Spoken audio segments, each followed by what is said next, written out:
At heto na nga. Heto na nga ang aming bagong electric fan.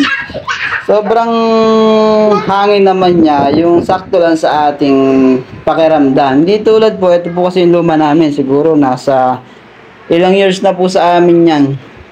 Binigay pa po ng mama ko yan sa akin dahil nga po nasira yung unang electric fan ko. Siguro taon na rin namin pinagtyagaan yan. Siyempre, pang ano namin to extra. Tsaka ito, kontrabida, gano'n. Kaya bumili kami, sobrang init po kasi dito sa bahay na pag natutulog po kami, lagi po kami pagising namin, pawis na pawis po kami. Lalo na po pag mainit po yung panahon. Tampo, ipapakita ko po yung ano, yan, sequence, yan. Umiikot po yan. Dandahanin mo yan, pom-pom, ha. Hindi yung pindot ka lang ng pindot, ha. Bago yan, pom-pom.